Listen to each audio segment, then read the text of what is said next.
नमस्कार, मैं लीजा जुड़ी हूं आपके साथ। तो चलिए बात कर लेते हैं खबरों पर। राष्ट्रपति द्रौपदी मुर्मू आज अपने 3 दिवसीय उत्तराखंड दौरे के तहत सुबह हेलीकॉप्टर से देहरादून के जौलीग्रांट एयरपोर्ट पहुंची। यहां राज्यपाल पूर्व लेफ्टिनेंट जनरल गुरमीत सिंह और सीएम पुष्कर सिंह धामी ने अधिकारियों सहित उनका स्वागत किया।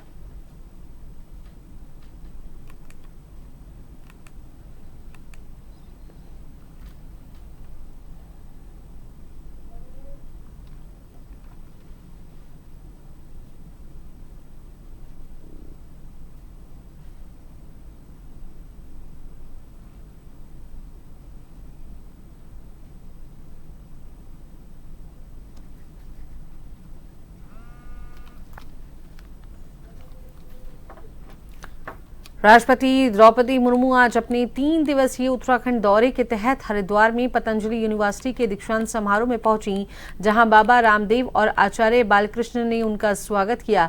राष्ट्रपति ने दीक्षांत में 54 स्टूडेंट्स को गोल्ड मेडल पहनाए। इसके साथ ही 62 शोधार्थियों को पीएचडी, 3 विद्वानों को डी.लिट की उपाधि के अलावा 744 ग्रेजुएशन एवं 616 पोस्ट ग्रेजुएशन समेत 1424 स्टूडेंट्स को डिग्रियां दी। इस दौरान उत्तराखंड के राज्यपाल और सीएम धामी भी मौजूद रहे।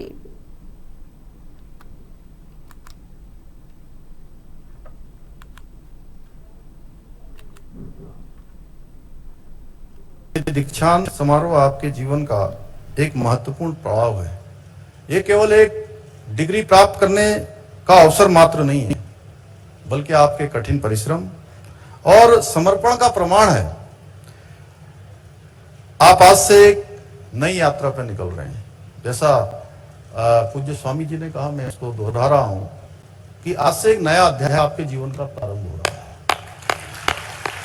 जहां आपकी शिक्षा और संस्कार एक शक्तिशाली और विकसित भारतवर्ष के निर्माण में महत्वपूर्ण योगदान देंगे। मैं आशा करता हूं आप अपने ज्ञान कौशल का उपयोग न केवल अपने बेहतर भविष्य बनाएंगे, बल्कि अपने परिवार की सुख समृद्धि और समाज के कल्याण में आप महत्वपूर्ण भूमिका निभाएंगे। मां गंगा के धरती पर अवतरण करके इस पावन क्षेत्र में शिक्षा प्राप्त करने वाले आप सबको अमर कथा को अपने हृदय में दे। आपने कठिन तपस्या के द्वारा मां गंगा का धरती पर लाने का अपने संकल्प को उन्होंने सिद्ध किया था।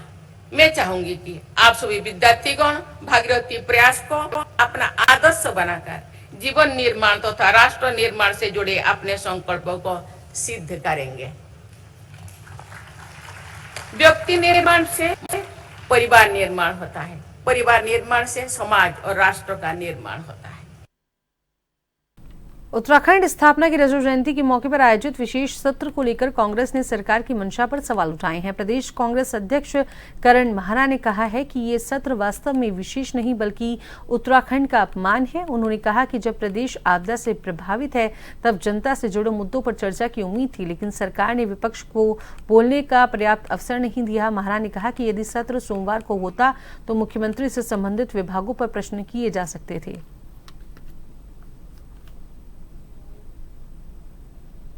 अपने जहां से वो चुनकर आते हैं, जहां के वो प्रतिनिधि हैं, वहां की समस्याओं को उठाने के लिए एकमात्र मंच है विधानसभा। 1 दिन का 2 दिन का सत्र बनाकर विशेष सत्र कहना ये राज्य का अपमान है, शहीदों का अपमान है और विधायकों की विधायिका को जो अधिकार प्रदत्त हैं संविधान के तहत, ताकि वो अपने प्रतिनिधित्व का जो उनको प्रतिनिधित्व मिला है उसका लाभ वो जनता तक पहुंचा सके, ये उसका भी हनन है।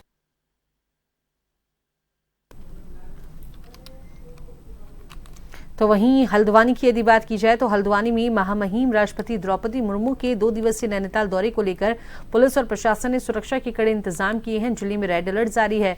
कल दोपहर वे देहरादून से by air Haldwani army helipad पहुंचेंगी और उसके बाद बाय रोड नैनीताल के लिए प्रस्थान करेंगे। आज नैनीताल पुलिस ने काफिले की रिहर्सल की, सुरक्षा के पुख्ता इंतजाम किए गए हैं।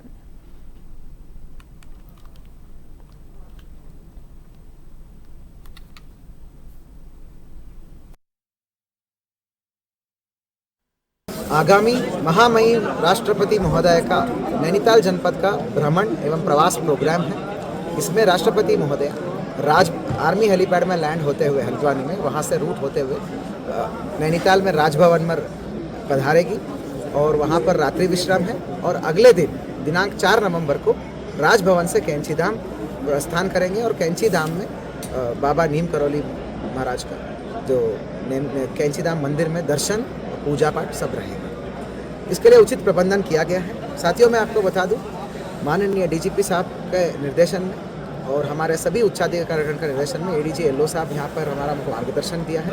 पीएचक्यू इंट हेडक्वार्टर्स उत्तराखंड सरकार, उत्तराखंड शासन, सबका हर तरह का संसाधन मैजिस्ट्रेट्स यहाँ डिप्लॉय हो चुका है। आपने देखा डीएम साहब ने भी यहाँ पर थे। बहुत मतलब पर्याप्त संख्या में हमारा मैजिस्ट्रेट्स डिप्लॉय हो चुका है। कुल मिला के 7 एसपीस, 7 एडिशनल एसपीस, 17 सीओस, 39 इंस्पेक्टर्स और 250 से भी अधिक सब इंस्पेक्टर्स और जो है more than 1200 force, 4 company PSC, fire, SDRF, ATS, BDS और एनएसजी का टीम्स यहाँ पर लगी है। सुनील काशीपुर में उत्तराखंड राज्य स्थापना दिवस की जयंती के अवसर पर आगामी 4 नवंबर को प्रदेश के मुख्यमंत्री पुष्कर सिंह धामी एक भव्य सम्मेलन का शुभारंभ करेंगे। राज्य स्तरीय नगर निकाय सम्मेलन शहरी विकास विभाग द्वारा रामनगर रोड स्थित एक होटल में आयोजित होगा। इसमें सभी नगर निगमों के मेयर, नगर पालिकाओं के अध्यक्ष और अधिकारीगण शामिल होंगे। मेयर दीपक बाली ने बताया कि ये सम्मेलन 3 सत्रों में होगा और पहली बार इसका आयोजन कुमाऊं में हो रहा है। ये सम्मेलन नगर निकायों के विकास योजनाओं को नई दिशा देगा।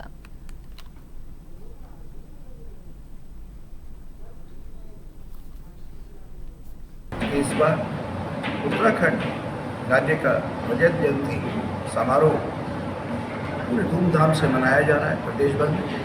तो इसी कार्यक्रम के तहत 4 तारीख को माननीय मुख्यमंत्री श्री पुष्कर सिंह धामी जी की अध्यक्षता में शहरी विकास विभाग द्वारा एक सम्मेलन काशीपुर में रखा गया है, जिसमें प्रदेश भर के जो हमारे माननीय महापौर हैं, तो हमारे नगर पालिकाओं के माननीय चेयरमैन हैं, जो नगर पंचायतों के हमारे चेयरमैन हैं, उस सभी लोगों का ये सम्मेलन काशीपुर अरण्या होटल में रखा जा रहा है। पार्टी के सम्मानित प्रदेश अध्यक्ष आदरणीय महेंद्र भट्ट जी, हमारे प्रदेश के महामंत्री कुंदन जी, तरुण जी और दीप्ति रावत जी भी इस कार्यक्रम की व्यवस्थाओं के लिए, मॉनिटरिंग के लिए यहाँ आ रहे हैं और इस विषय की को आयोजन के लिए अपना नगर निगम और शहरी विकास मिलकर इस कार्यक्रम की भव्यता और दिव्यता बढ़ाएंगे। कालाढूंगी विधानसभा क्षेत्र की ग्राम सभा झलुवाजाला में उत्तराखंड राज्य स्थापना दिवस की रजत जयंती पर नैनीताल दुग्ध उत्पादक सहकारी संघ लिमिटेड लालकुआं द्वारा दुग्ध उत्पादक गोष्ठी आयोजित की गई। मुख्य अतिथि विधायक बंशीधर भगत ने किसानों और दुग्ध उत्पादकों को संबोधित करते हुए कहा कि वे ग्रामीण अर्थव्यवस्था की रीढ़ हैं और राज्य सरकार उनके हितों के लिए प्रतिबद्ध है। उन्होंने कहा कि किसानों की भूमिका प्रदेश विकास में महत्वपूर्ण है। कार्यक्रम में प्रदेश महामंत्री तरुण बंसल और लालकुआं दुग्ध संघ अध्यक्ष मुकेश बोरा भी उपस्थित रहे।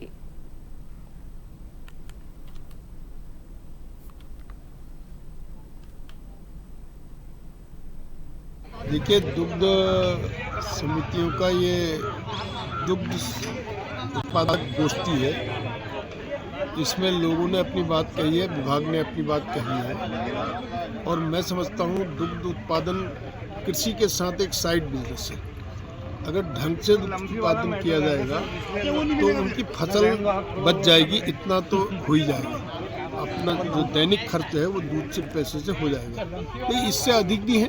हमारे एक उत्पादक हैं आनंदपुर में, दीपा जी आई हैं यहाँ, तो मतलब 2.5 लाख लीटर वो दूध बेचती है और बहुत बड़ी मात्रा में उनको धनराशि मिलती है और पूरे जिले में फर्स्ट है।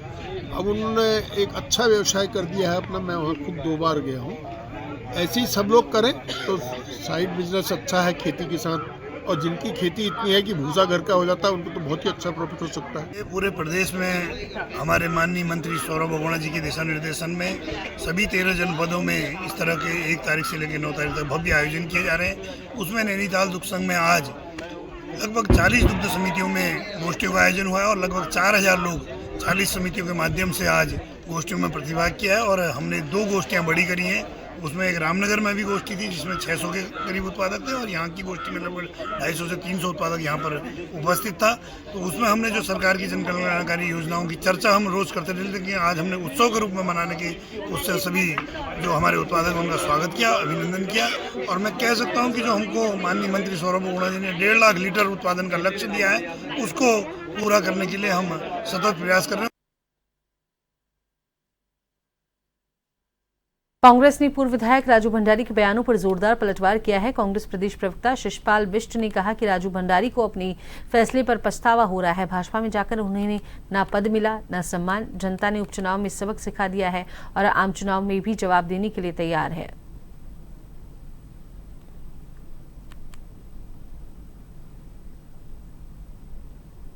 बनने के ख्वाब और देखिए, राजू भंडारी जी जिस तरीके से जनता के बीच में बयानबाजी कर रहे हैं और आत्म प्रलाप कर रहे हैं, अब उनको पछतावा हो रहा है अपने उस फैसले पर जिस फैसले के तहत उन्होंने विधानसभा की सदस्यता से इस्तीफा दिया था और अपनी मां समान पार्टी की पीठ में छुरा भोंका था। जिस पार्टी ने उनको मान सम्मान दिया, विधायक बनाने का काम किया, मंत्री स्तर तक पहुंचाने का काम किया और वो भारतीय जनता पार्टी के झांसे में आ गए थे और भाजपा में जाकर के उनको क्या हासिल हुआ, अब उनको पछतावा हो रहा है। जो वादे उनसे किए गए होंगे वो वादे पूरे नहीं हुए।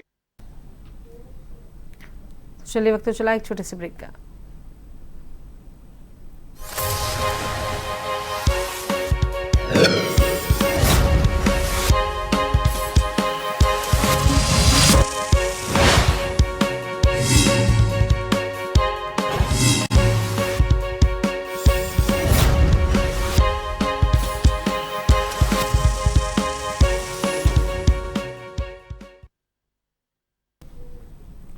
ब्रेक के बाद एक बार फिर से स्वागत है। चलिए खबरों पर बात कर लेते हैं। तो चंपावत में रविवार शाम उस समय हंगामा मच गया जब विशेष समुदाय का एक व्यक्ति नाबालिग लड़की को बाइक से घुमा रहा था और इस घटना के बाद हिंदूवादी संगठनों और व्यापार संघों के सैकड़ों लोग कोतवाली पहुंचकर आरोपी की गिरफ्तारी और कड़ी कार्रवाई की मांग करने लगे। उन्होंने एक सप्ताह तक विशेष समुदाय के लोगों की दुकानों को बंद रखने की चेतावनी दी। कोतवाल VS बिष्ट ने बताया कि आरोपी को गिरफ्तार कर लिया गया है और पूछताछ की जा रही है। अभी तक कोई तहरीर नहीं मिली है। पुलिस जांच में जुटी है। हिंदूवादी संगठन कोतवाली परिसर में डटे हुए हैं।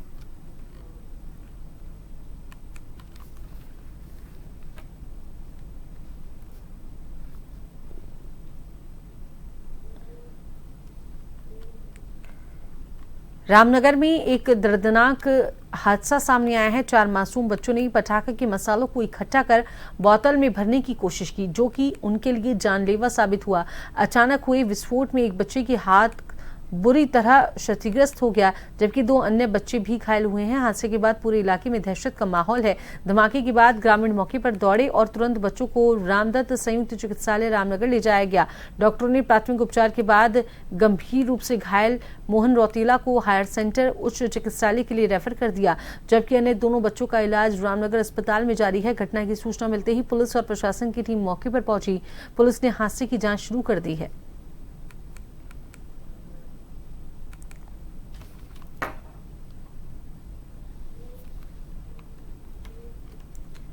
31 अक्टूबर को गंगनहर कोतवाली से लापता हुई 3 नाबालिग लड़कियों की सूचना से पुलिस महकमे में हड़कंप मच गया। नाराज होकर घर से निकली इन 12 और 14 वर्षीय बालिकाओं को हरिद्वार पुलिस ने 24 घंटे के भीतर मथुरा से सकुशल बरामद किया। पुलिस कप्तान परमेंद्र सिंह ढोभाल ने बताया कि तीनों छात्राएं अपनी सहपाठी के साथ बस और ट्रेन से मथुरा पहुंची। उनके पास मात्र 500 रुपए ही थे।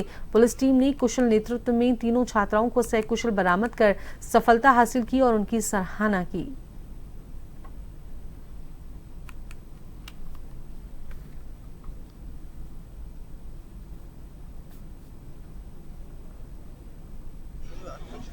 थाना गंगनहर में 31 तारीख को 3 बच्चे अपने घर से निकल गई थी और तीनों ही नाबालिग बच्चियां थी जिनकी उम्र 12 से 14 वर्ष के बीच में है। इनके परिजनों द्वारा जब पुलिस को इस बाबत बताया गया, पुलिस ने तत्काल मामले की गंभीरता को ध्यान में रखते हुए अभियोग पंजीकृत किया 137 BNS में और उसके बाद इन बच्चियों की पतारसी के लिए इनको ढूंढने के लिए विशेष टीमें हम लोगों के द्वारा लगाई गई थी। और ये बात पुलिस के द्वारा प्रकाश में आई थी कि बच्चे अपने घर से 500 रुपये लेके ई-रिक्शा में निकली हैं और तत्काल पुलिस के द्वारा फॉरवर्ड ट्रैकिंग बैक ट्रैकिंग हम लोगों के द्वारा किया गया था।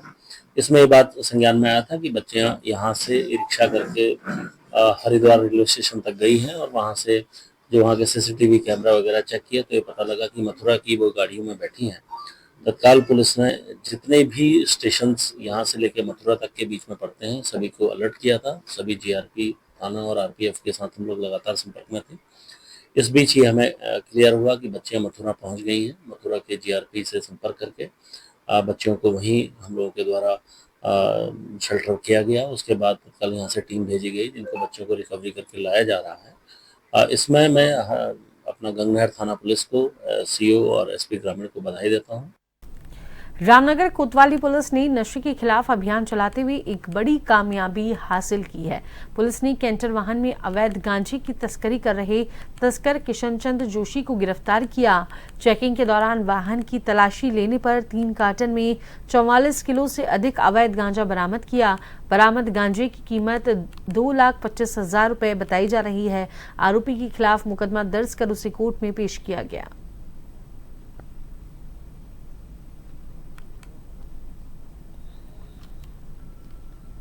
हमको नैनीताल जनपद में एक बहुत बढ़िया उपलब्धि मिला है। बीते दिन लालकुआ थाने में 210 इंजेक्शन बरामद हुआ है और अभियुक्तों को गिरफ्तारी हुआ है। ये कमर्शियल क्वांटिटी में इंजेक्शंस की बरामदगी हुआ है और जो है रामनगर में 44 किलो गांजा बरामद हुआ है, जिसमें ये दोनों मामलों में अभियोग जो है पंजीकृत किया गया है और जो है बहुत अच्छी रिकवरी है। एक ही दिन में 2 कमर्शियल क्वांटिटी का एनडीपीएस का बरामदगी हुआ है। टीम को मेरी तरफ से बहुत बधाई है, लेकिन ये बताना चाहता हूँ ये बस शुरुआत है। एनडीपीएस में नो कंप्रोमाइज है, भारी मात्रा में बरामदगी भी होगा, गैंगस्टर की कार्रवाई भी की जाएगी। ऋषिकेश में शराब की दुकान को लेकर आम जनता में नाराजगी है। क्षेत्रवासियों का कहना है कि दुकान खुलने के बाद से क्षेत्र में आपराधिक घटनाएं बढ़ गई हैं। आबकारी आयुक्त अनुराधा पाल ने कहा कि दुकान को बंद करने से हर रोज 16 लाख रुपए का सरकार को वित्तीय नुकसान हो रहा है। इसको देखते हुए दुकान को खोला जा रहा है। प्रदर्शन करने वालों को सख्त हिदायत देते हुए आबकारी आयुक्त ने कहा कि अगर उन्हें प्रदर्शन करना है तो दुकान से दूर जाकर प्रदर्शन कर सकते हैं।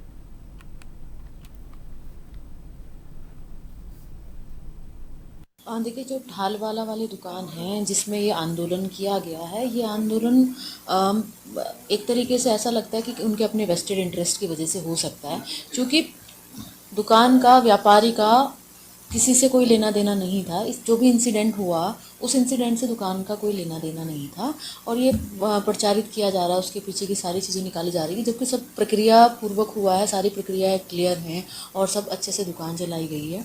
और इनके चलते हुए पर डे हमारा 16 लाख का उस दुकान का सरकारी राजस्व हमारा नुकसान हुआ है दुकान बंद होने की वजह से।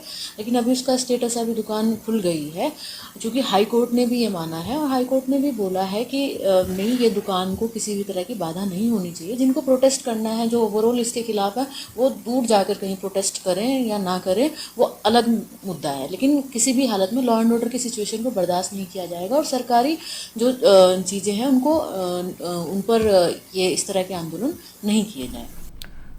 उत्तराखंड की स्थायी राजधानी गैरसैंण की मांग एक बार फिर तेज हो गई है। स्थायी राजधानी गैरसैंण समिति के मुख्य संयोजक और पूर्व आईएएस विनोद प्रसाद रतूड़ी ने राज्य सरकार को स्पष्ट चेतावनी दी कि यदि आगामी विशेष सत्र में गैरसैंण को राजधानी घोषित करने का निर्णय नहीं लिया गया तो 9 नवंबर से शांतिपूर्ण आंदोलन आक्रोशपूर्ण प्रतिरोध में बदल जाएगा।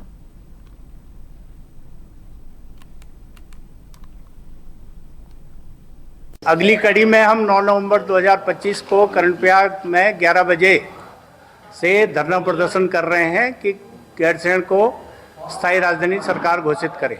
और जैसे आप लोगों को ज्ञाति है कि 3-4 को विशेष सत्र विधानसभा का है, तो हम सरकार से चाहते हैं कि वो सकारात्मक कदम उठाए गैरसैंण राजधानी को लेकर, राजधानी डिक्लेयर करे उससे विधानसभा से। अगर नहीं करती है सरकार तो 9 नवंबर का आंदोलन हमारा काले झंडों के साथ शुरू होगा और 26 नवंबर से हम पहाड़ के गांव में काले झंडे लगाएंगे, घर घर में काले झंडे लगाएंगे। और मैंने जैसे पहले कहा कि ट्रिपल के आंदोलन और एक टी आंदोलन ये शुरू। उत्तराखंड राज्य स्थापना दिवस के अवसर पर 11 नवंबर तक प्रदेश भर में रजत महोत्सव का आयोजन किया जा रहा है। 6 नवंबर को मुख्यमंत्री पुष्कर सिंह धामी और वन मंत्री सुबोध उनियाल जनवन उत्सव कार्यक्रम के तहत रामनगर वन प्रभाग के नगर वन क्षेत्र में शिरकत करेंगे। एसडीएम प्रमोद कुमार के साथ ही फॉरवर्ड पार्क के निदेशक डॉक्टर साकेत बड़ोला एवं वन विभाग के कई अधिकारियों ने कार्यक्रम स्थल का निरीक्षण कर व्यवस्था दुरुस्त करने के निर्देश दिए। राज्य को बने हुए 25 साल होने जा रहे हैं। इसके लिए रजत जयंती समारोह के रूप में हमारी सरकार पूरे उत्तराखंड में विभिन्न कार्यक्रम आयोजित कर रही है, जो 1 तारीख से लेकर 11 तारीख तक चल रहे हैं। उसी के तहत यहाँ पर एक हमारा जनवन कार्यक्रम होना है फॉरेस्ट डिपार्टमेंट का पूरे प्रदेश का, और उसमें माननीय मुख्यमंत्री जी हमारे यहाँ पर पहुँचेंगे। और जनता और वन, हम जानते हैं कि आज के समय में हमारे पारिस्थितिक तंत्र में जनता का भी सहयोग और साथ में जंगल, दोनों को मिलाकर जब हम आगे बढ़ेंगे तभी हमारा भविष्य सुरक्षित रहने वाला है। उसको लेकर एक कार्यक्रम यहाँ पर आयोजित किया जा रहा है, उसको लेकर हमें तैयारियाँ चल रही हैं। 6 नवंबर को नगर वन में एक कार्यक्रम जनवन उत्सव यहाँ पर आयोजित किया जाना है। उसके संबंध में आज फॉरेस्ट विभाग के अधिकारियों के साथ में और पुलिस विभाग के अधिकारियों के साथ और जो क्षेत्रीय यहाँ के जनप्रतिनिधि हैं, सबके साथ मिलकर के पूरे कार्यक्रम की रूपरेखा तय की गई है और कार्यक्रम किस प्रकार से भव्य और अच्छा बनाया जा सकता है उसके संबंध में व्यापक रूप से निरीक्षण भी किया गया है। एक नजर हेडलाइंस पर। राष्ट्रपति द्रौपदी मुर्मू 3 दिवसीय उत्तराखंड दौरे पर जॉलीग्रांट एयरपोर्ट पर हुआ स्वागत। हरिद्वार में पतंजलि यूनिवर्सिटी दीक्षांत समारोह में शामिल होकर 54 गोल्ड मेडल, 62 पीएचडी, 3 डी.लिट समेत 1424 डिग्रियां प्रदान। हल्द्वानी में राष्ट्रपति द्रौपदी मुर्मू का दौरा, 2 दिवसीय नैनीताल यात्रा को लेकर सुरक्षा के कड़े इंतजाम। जिले में रेड अलर्ट जारी, पुलिस ने काफिले की रिहर्सल की। सोमवार को पहुंचेगी आर्मी हेलीपैड।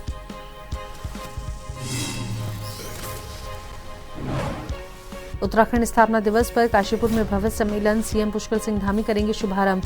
नगर निगमों के मेयर और अधिकारी होंगे शामिल। पहली बार कुमाऊं में आयोजित विकास योजनाओं को नई दिशा मिलेगी।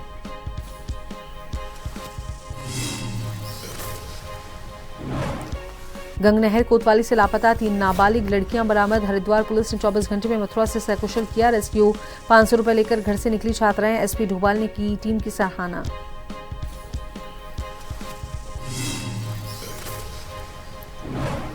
रामनगर पुलिस की बड़ी कार्रवाई, नशे के खिलाफ अभियान में मिली सफलता। कैंटर वाहन से 44 किलो अवैध गांजा बरामद। तस्कर किशन चंद जोशी गिरफ्तार। 2.25 लाख कीमत का माल जब्त। कोर्ट में पेश किया गया आरोपी।